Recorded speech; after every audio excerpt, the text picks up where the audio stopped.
I am Dr. Shelly Seapol, consultant gastroenterologist at Saint Joseph's Hospital Manjummel. ഇന്ന് നമ്മളിവിടെ രണ്ട് പ്രധാനപ്പെട്ട ഗ്യാസ്ട്രോൻട്രോളജി വിഷയങ്ങളെപ്പറ്റി ചർച്ച ചെയ്യാനാണ് ഉദ്ദേശിക്കുന്നത്. ഒന്ന് ഗ്യാസ് ട്രബിള്, രണ്ട് മലത്തിൽ കൂടെ രക്തസ്രാവം. ഇപ്പോഴത്തെ ജനങ്ങളിൽ ഏറ്റവും കൂടുതലായിട്ട് കണ്ടുവരുന്ന ഒരു ഗ്യാസ്ട്രോൻട്രോളജി പ്രോബ്ലം ഗ്യാസ് ട്രബിൾ എന്നാണ്. ഗ്യാസ് ട്രബിൾ എന്ന് വെച്ചാൽ വയറ് വീർത്തുമുട്ടുക, ഭക്ഷണം കഴിക്കാൻ ബുദ്ധിമുട്ട് വരുന്നു, ഭക്ഷണം കഴിച്ചൊഴിക്ക് വയറിൽ അസ്വസ്ഥതകൾ എന്നീ കംപ്ലൈൻറ്റുകളാണ് സാധാരണഗതിയിൽ വരാറ്. അതിനോടനുബന്ധിച്ച് മലബന്ധം ഉണ്ടായിരിക്കാം, ഇല്ലായിരിക്കാം. ഇതിൽ ഞാൻ പറയാൻ ഉദ്ദേശിക്കുന്ന പ്രധാനപ്പെട്ട വിഷയം, ഇങ്ങനൊരു അസ്വസ്ഥതകളുണ്ടെങ്കിൽ നിങ്ങൾ മെഡിക്കൽ ഷോപ്പുകളിലോ മറ്റ് കൃത്യമായ ചികിത്സാ വിധികളില്ലാത്ത സാഹചര്യങ്ങളിൽ പോയി മരുന്ന് വാങ്ങിച്ച് കഴിച്ച് കൂടുതൽ ഗുരുതരമായ സാഹചര്യങ്ങളിൽ എത്തിയതിന് ശേഷം ഒരു ഗ്യാസ്ട്രോൻട്രോളജിസ്റ്റിനെ കാണുകയല്ല വേണ്ടത്.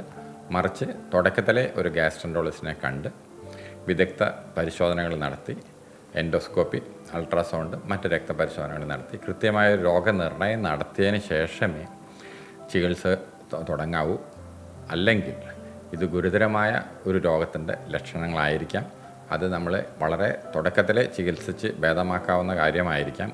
അത് നമ്മൾ ഏർലി ഡിറ്റക്ഷൻ ചെയ്യാതെ ഡിലേഡായിട്ട് ഒരു ഗ്യാസ്ട്രോൻട്രോളജിസ്റ്റിൻ്റെ അടുത്ത് എത്തിക്കഴിഞ്ഞാൽ നമുക്ക് ചിലപ്പോൾ അത് മരുന്നുകൊണ്ട് മാറ്റാവുന്ന ഒരു അസുഖം സർജറിയോ മറ്റ് ഗുരുതരമായ ചികിത്സാവിധികളിലേക്ക് എത്തിപ്പെടാം.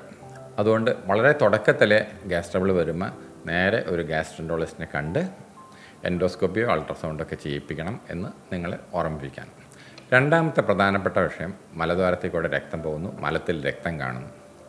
ഇത് സാധാരണ രീതിയിൽ നമ്മൾ പൈൽസിൻ്റെ അസുഖമാണ്, അർസിസിൻ്റെ അസുഖമാണെന്ന് പറഞ്ഞ് വളരെ നിസ്സാരവൽക്കരണം നടത്തി വെച്ചുകൊണ്ടിരിക്കുകയും മറ്റ് ആയുർവേദ മരുന്നുകളോ ഹോമിയോ മരുന്നുകളോ മെഡിക്കൽ ഷോപ്പിൽ നിന്ന് കിട്ടുന്ന മരുന്നുകളോ ഒക്കെ ചെയ്യും, അല്ലെങ്കിൽ ഒരു കൊളനോസ്കോപ്പി ചെയ്യാതെ അതിന് കൃത്യമായ രോഗനിർണയം നടത്താതെ ചികിത്സിച്ച് കുറേ കഴിഞ്ഞിട്ട് ഞങ്ങളുടെ ഗ്യാസ്ട്രോൻട്രോളജിസ്റ്റിൻ്റെ അടുത്ത് എത്തുകയും പിന്നെ നമ്മൾ കൊളനോസ്കോപ്പി ചെയ്ത് നോക്കുമ്പോൾ അതൊരു ഗുരുതരമായ പ്രശ്നങ്ങൾ, ക്യാൻസറോ ട്യൂമറോ അൾസറോ ഒക്കെ ആയിട്ടുള്ള ഒരു അസുഖമായിട്ട് കണ്ടെത്തപ്പെടുകയും ചെയ്യുന്നുണ്ട്. അതുകൊണ്ട് മലദ്വാരത്തിൽ കൂടെ രക്തസ്രാവം എപ്പോഴുണ്ടെങ്കിലും തുടക്കത്തിലെ ഒരു ഗ്യാസ്ട്രോൻട്രോളജിസ്റ്റിനെ കണ്ട് ഒരു കൊളനോസ്കോപ്പിയോ സിഗ്മോയിഡോസ്കോപ്പിയോ ചെയ്ത് അതിന് കൃത്യമായ രോഗനിർണയം നടത്തിയതിന് ശേഷമേ അതിന് നിസ്സാരവൽക്കരണം നടത്താവൂ എന്നാണ് ഏറ്റവും കൂടുതൽ ഞാൻ പറയാൻ ഉദ്ദേശിക്കുന്നത്.